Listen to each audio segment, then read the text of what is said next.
COCG tournament, December 19, 2021. Our first placer.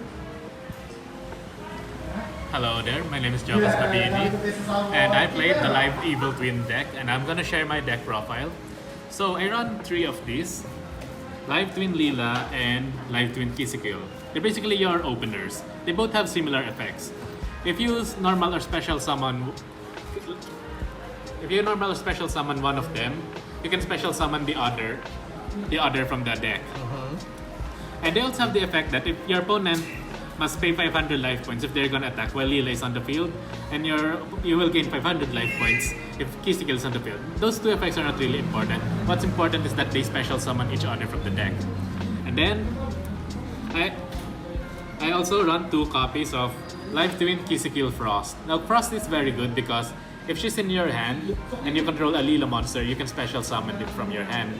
So this is in case you're, say for example, Lila gets negated by Impermanence or Ash Blossom, and you have this in your hand, you can still special summon it to play your combos. Similarly, I run 2 of Live Twin Lila Treat. Just basically does the same thing, but if you have Kisikil on the field. Now, normally, Frost is better, Kisikil Frost, because if she's in the graveyard and your opponent adds a card from their deck to their hand, you can banish it, you draw 1 card. Frost Treat is not as good, but because Treat's effect is that if an Evil Twin monster battles, the battle damage, you can target 1 monster in the field, their attack lowers equal to the battle damage that happened, whether it be you or your opponent taking the battle damage. This isn't as good as Frost, however, I still like to run 2 just for the combo extension possibilities. Now, I run 1 copy of Evil Twin Kisikil Lila. Now, this is sort of a secondary boss monster for your deck. The thing about it is that cannot be normal summon set. Must be special summoned by tributing 2 linked monsters. And if it's special summoned and your opponent controls 3 or more cards, they have to send cards from their field to the graveyard until they only control 2 cards. It's almost like evenly matched. However, I don't consider it too good because it's a huge brick and it doesn't really extend your combos. However, it's a good tech option. Now, it has a second effect. Now if Kisikil or if that Evil Twin Kisikil or Evil Twin Lila is in the graveyard, both of them, this card's attack becomes 4,400. So it's a very good last turn option just so you can do 1 more big damage to your enemy to finish them off. Now, I run 3 copies of Backup Secretary. Now, this is because Live Twin Lila and Live Twin Kisikil are both Cyber's monsters. So if you have this in your hand, you can just special summon it and then extend your combos. Now, it's not too important. You can run less than 3 than I did, but it's still a very good combo extender if you can afford it. Then I run 2 Artifact Lancea. This is a stun card. Now, I run 3 copies of Ash Blossom as staple. I bet you know this already. This is just to stop your opponent from drawing cards. And also, it will be a target for Crossout Designator later. Also, 1 copy of Maxi. Now, I don't really use Maxi because I'm the one who's going to be special summoning a lot. However, it's still also another target for Crossout Designator. I run 1 copy of Nightmare Corruptor Ibli. Now, for the last monster in the list, 2 Parallel Exceeds. Now, I would usually run 3, but I only have 2 Exceeds right now.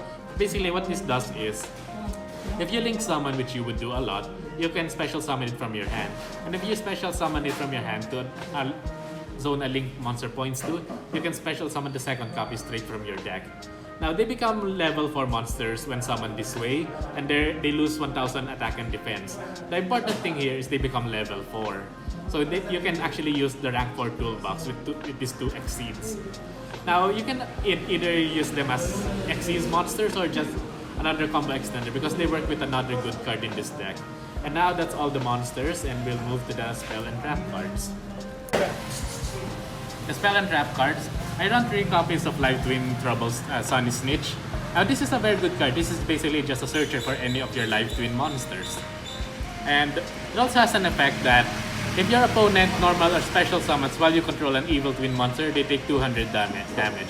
It's small, but if you have like at least 3 of these, you'll be burning 600 for every normal or special summon, which can be deadly for decks that special summon a lot. However, you just want the search effect. And now I run 2 copies of Secret Passcode. You would actually want to run 3 of these, I just only have 2 right now.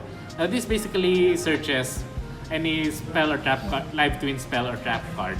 Meaning you can use this to search Troubled Sunny, which can then search your live twin monsters. And this is actually very good because you can actually trick your opponent. You can activate secret passcode, they could ash it, but then you actually have a live twin or a Sunny Snitch in your hand, so they just wasted their ash. There's actually a lot of ways you can play around Ash Blossom or other negate cards like that. It depends on what you think your opponent might have. Now I run one copy of Dark Hole. Now you can run Raigeki, which may be better, but I prefer to run Dark Hole because I would like to destroy even my own field, because once I have no monsters, I can restart my combo with the live twin Kisikil or Lilas. And now one monster reborn because just in case you need to recover a Pretty key monster. self-explanatory. It's pretty self-explanatory. Also, Harpy's Feather Duster just to remove spells and traps. Cosmic Cyclone. This is actually something I added just for another spell trap destruction, and it also banishes, which can be useful if your opponent runs cards where the spell and trap cards have a graveyard effect. How much Cosmic Cyclone would you like to run if you had more copies? Oh, I would run all three actually. But they may be better as a side deck option. It depends on what your opponent is running. It might just be unnecessary life point cost. Anyway, 2 Called by the Graves to counter Ash Blossom, as well as to just grab a monster from the opponent's graveyard, banish it, and stun them for that. I've actually used it during this tournament to just get rid of a monster they were trying to revive. And then 1 copy of Crossout. Now this is important because, as you notice, I run a lot of single copies of staples, and that's mostly because I just have a target for Crossout to banish. And they just protect your combos. 1 Upstart Goblin just for an extra draw, and perhaps to maybe just juke your opponent again in case they want to Ash Blossom this. And then for traps, 1 Impermanence, only 1 copy because I don't really plan to use it for its effect. I just plan to use it to stun the opponent's Impermanence using Crossout. 1 Evil Twin Challenge. Now this card, you can activate it and special summon Kisikil or Lila from your graveyard. Then you can choose to immediately after link summon a monster using monsters you control.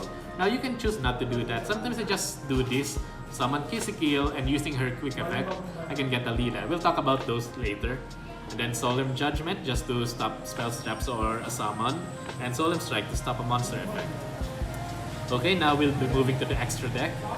Now for the extra deck. The first monster here will be Evil Twin Kisikil. Now Kisikil is a very good card. She's usually the card you would start your combos with. The requirements is 2+ monsters, including a Kisikil monster. And then the effect is basically, if you control no Lila monster, you can special summon one from your graveyard. And also, if it's special summoned while you control a Lila monster, you draw 1 card. This is to help improve your consistency, as well as put value to all the hand traps you put in your deck. You can just draw them with Kisikil if you can keep churning it out. Now, I run 2 copies of Evil Twin Lila, but ideally you want to run 3. I just don't have a 3rd copy. Now, Lila has a similar effect. If you don't control Kisikil, you can special summon Kisikil from your graveyard, including the link monsters. So you can recycle them together. Now, Lila's effect is that if she special summoned while you control Kisikil, you can destroy 1 card on the field. It's just a destroy anything, even your own card. So earlier we talked about Lanceia, you can destroy that. If you have other artifacts, you can destroy that during your opponent's turn to special summon them. And now we'll get to the real boss monster of the deck. Run 3 copies of Troubled Sunny. I can't explain how important this card is to the deck. This is your boss monster. So the effect is that, quick effect. You can tribute this card, special summon 1 Evil Twin Lila or Evil Twin Kisikil from your graveyard. Now this is a quick effect, so you can use it on your opponent's turn. Meaning their effects that Kisikils draw 1 card and Lilas pop 1 card. You can do that on your opponent's turn. And now its secondary effect is also amazing. When it's in the graveyard, you can banish it. And when you banish it, you send 1 Evil Twin from your hand, deck, or field to the graveyard. Send 1 card to the field to the graveyard. This is non-targeting send to the graveyard. It's very good to break a board. Now, you can just... Now, the target for your Evil Twins, you can just use the Evil Twins on your field. Send them to the graveyard, send 1 card to the field to the graveyard. Then you can use the other Evil Twin to summon back the Evil Twin you sent to the graveyard. Or if you have, even if you have no cards in your field, earlier you would notice I run Evil Twin Kisikil Lila, the main deck monster, the one I call the second boss monster. You can dump that directly from the deck or the hand, and you can still activate Sunny's effect. Now that means you almost always have a way to activate Trouble Sunny's effect of sending to the graveyard. So that's why it's important. Now for the Link monsters. 2 copies of Nightmare Phoenix. Honestly, I just run this because I have nothing else. I would run a better Nightmare toolbox, but it's a very good card just to pop a spell or trap card. And if you manage to link it to your Evil Twins, then they'll be immune to battle. Now, you would also want to want Cerberus if you have it, so they're immune to card effects. Unicorn for the spin, because why not? And for the next one, we have Nightmare Griffon. Now, this is another option. Depending on what you want to do, you can use Summon Griffon to stun your opponent's special summon monsters. Due to how the Evil Twins work, you can easily special summon this to your main field, so your opponent has no chance to be linked towards it. And now for the next card, we run Appaloosa. Now it's self-explanatory. It can negate anything by losing 800 attack, gains 800 attack for each link monster. Now this is very easy because you'll almost always have Evil Twin Kisikil and Leela in your field. So you can link them away for Appaloosa and you'll have 2 negates ready for your opponent's turn. And now for my favorite combo actually, Masquerena. 2 monsters with 2 non-link monsters. Now, this is very easy. This is why I run a lot of backups.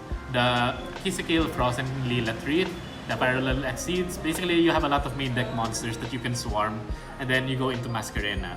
Now, Masquerena is very... If you know Masquerena, then shouldn't link, but basically, you can link summon during your opponent's turn. And this is important because this is what you want to link summon during your opponent's turn mostly. Underworld Goddess of the Closed Worlds. It's basically a link kaiju. You can use one monster your opponent controls, and you can summon it. Now, summoning this during your opponent's turn using Masquerena is amazing because basically you can kaiju a monster away. You'll usually have enough materials because of Trouble Sunny. You can summon back these 2 with Masquerena, and the opponent's monster you can go to Underworld Goddess. And Underworld Goddess is a link 5, so you know it's strong. It's unaffected by all card effects except those that specifically target it. And once per turn, if your opponent would special summon from the graveyard using any effect, you can negate it. Now, as an additional bonus, because of Masquerena's effect, if you summon with Masquerena, Underworld Goddess becomes immune to card destruction. So they have to go over this by battle, which is gonna be a bit of a challenge because it has 3,000 attack. And now for the last card, Abyss Dweller. Now Abyss Dweller is more of a stun card. You will only be able to summon this with Parallel Exceed, so you might not see it a lot, but if you do manage to get it to the field, you can easily cripple your opponent. I've actually fought someone in the tournament that was going to activate card effects in the graveyard and Abyss Dweller could just shut it down. Consider this. You can also consider other rank force depending on what format you're gonna fight, what your enemy is gonna use. I actually have Silent Honor Arc. It's a bit outdated but can still be used. I also have Dark Rebellion, which can just be a big stupid beater, but out of all of them, Abyss Dweller has the most value, so I run it. And that's it for my deck. Hope you learned something. Hope I sold the Evil Twin Kisikil deck for you, and hopefully I'll see more players using this amazing deck because really I cannot stress how amazing this deck is. It's a good value and I'm glad I bought it. Thank you very much. Have a great day.